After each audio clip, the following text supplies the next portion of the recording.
NEC Table 310.16 provides the maximum allowable voltage drop for branch circuits. For the desired voltage drop of 0.25 volts, the table indicates the following wire gauge sizes and maximum run lengths.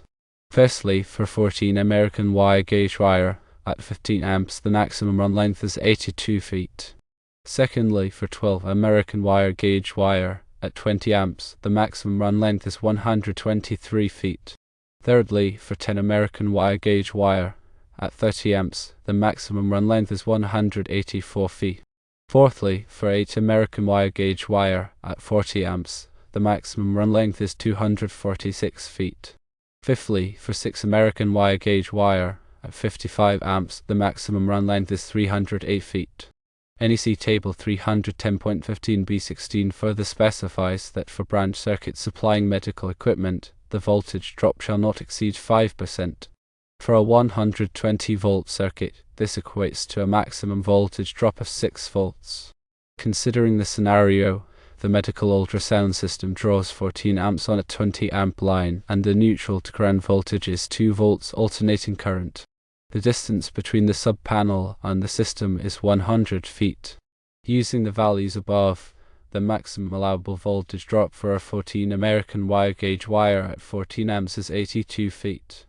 The actual run length is 100 feet, which exceeds the maximum allowable voltage drop.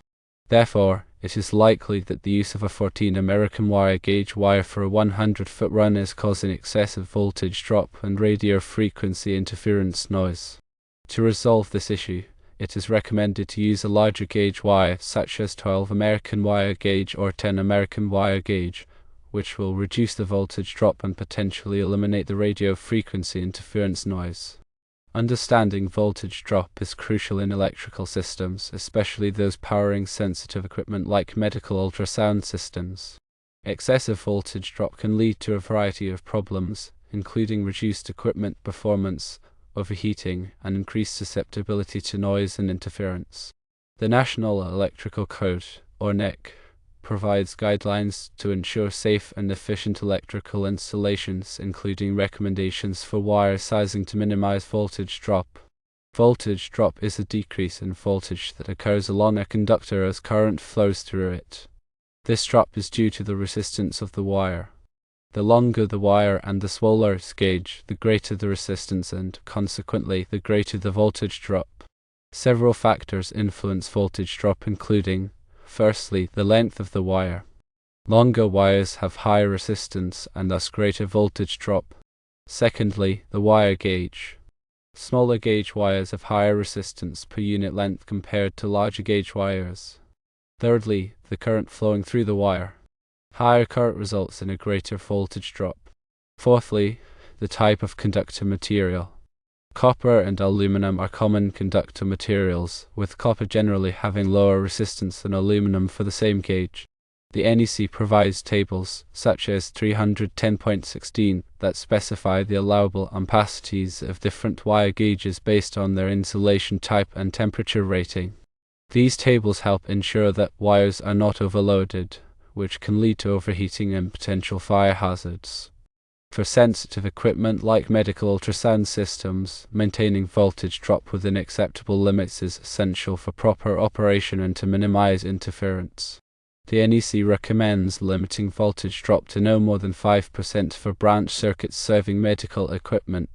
This helps ensure that the equipment receives the necessary voltage to function correctly and reduces the risk of noise and interference. To calculate voltage drop, you can use Ohm's law, which states that voltage drop is equal to the current multiplied by the resistance of the wire. The formula is voltage drop equals current times resistance. A volt dropped equals amps times resistance. The resistance of the wire can be determined using wire resistance tables, which provide the resistance per unit length for different wire gauges.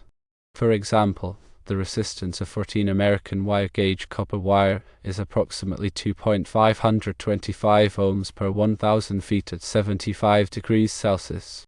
To determine the appropriate wire gauge for a specific application, you need to consider the current draw of the equipment, the length of the wire run, and the acceptable voltage drop. You can use voltage drop calculators or consult NEC tables to determine the minimum wire gauge required to meet the voltage drop requirements. In the scenario described, the medical ultrasound system draws 14 amps on a 20 amp line, and the neutral to ground voltage is 2 volts alternating current. The distance between the sub-panel and the system is 100 feet. The manufacturer recommends a neutral to ground voltage of no more than 0.25 volts alternating current. Based on these parameters, it is likely that the 14 American wire gauge wire is inadequate for the 100-foot run. The NEC table 310.16 indicates that a 14 American wire gauge wire is suitable for up to 15 amps, but only for a maximum run length of 82 feet to maintain the desired voltage drop.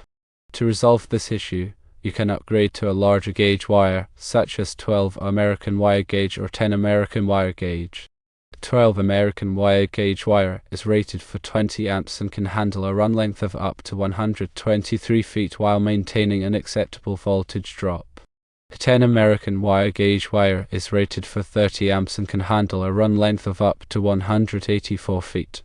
By using a larger gauge wire, you can reduce the resistance of the conductor and minimize the voltage drop, which will improve the performance of the ultrasound system and reduce the risk of radio frequency interference noise. In addition to upgrading the wire gauge, it is also important to ensure that the electrical system is properly grounded.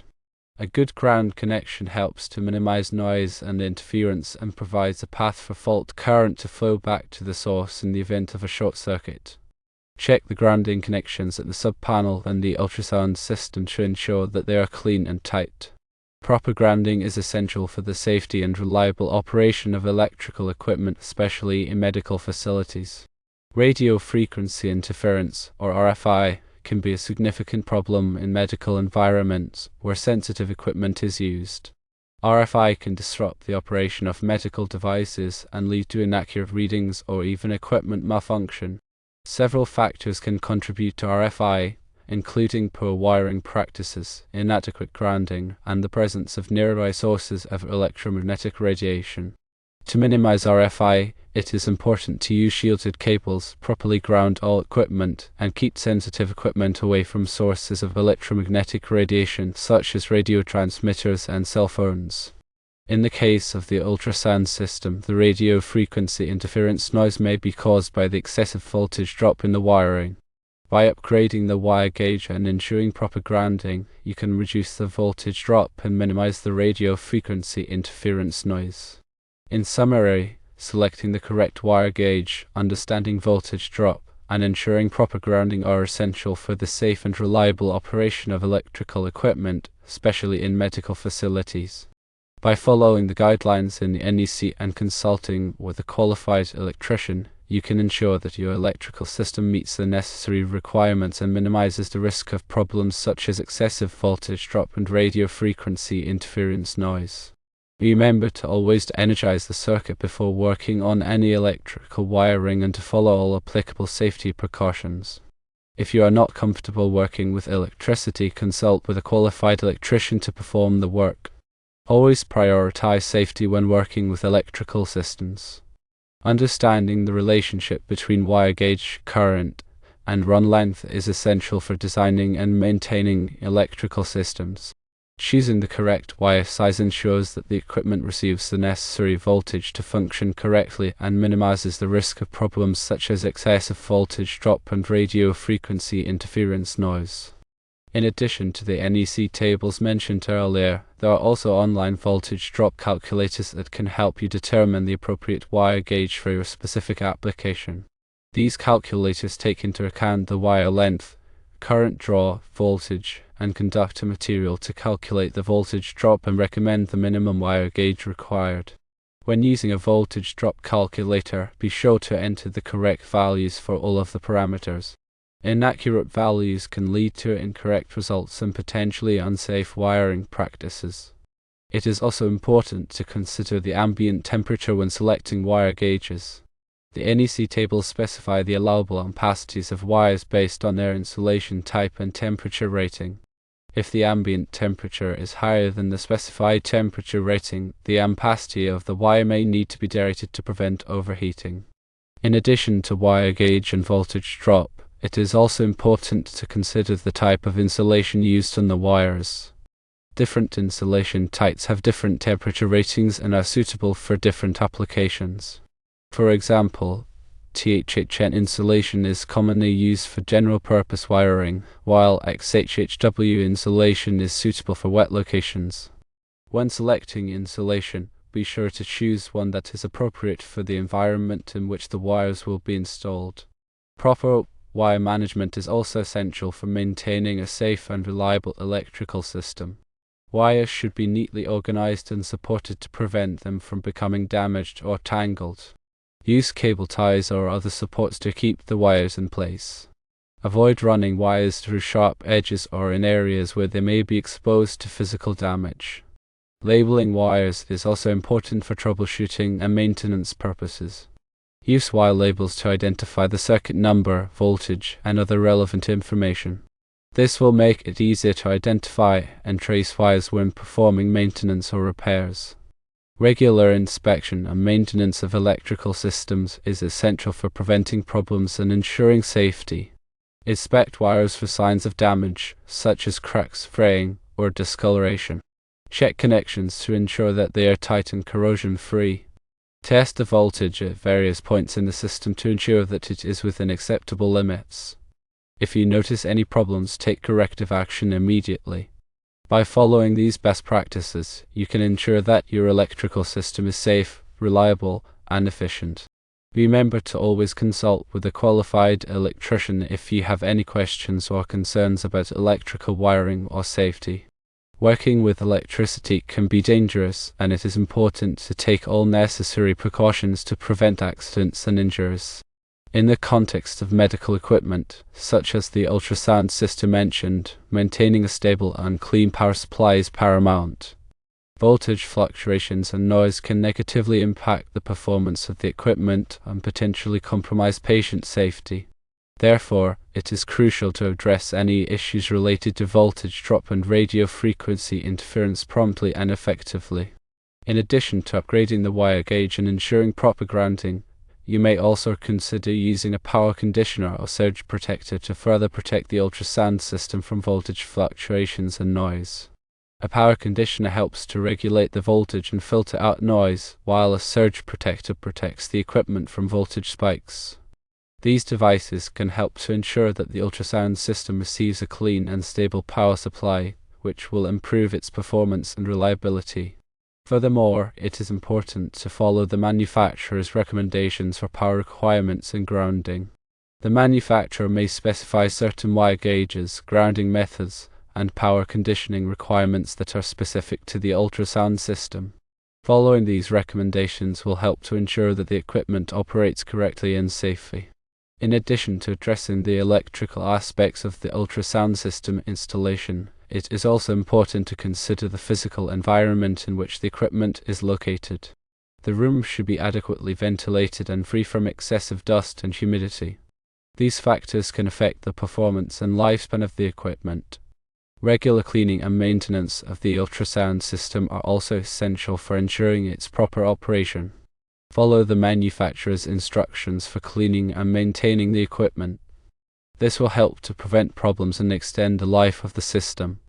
In conclusion, addressing the radio frequency interference issue with the ultrasound system requires a comprehensive approach that considers the electrical wiring, grounding, power conditioning, and physical environment.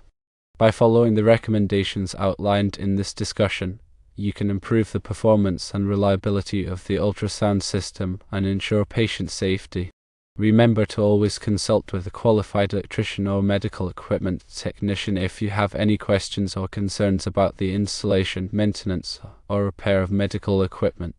Their expertise can help to ensure that the equipment operates safely and effectively.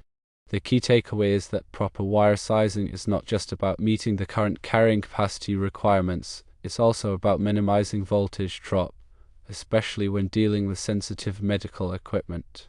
The NEC tables provide valuable guidance, but understanding the underlying principles of voltage drop and the factors that influence it is crucial for making informed decisions about wire selection. By paying attention to these details, you can ensure that your electrical systems are safe, reliable, and efficient.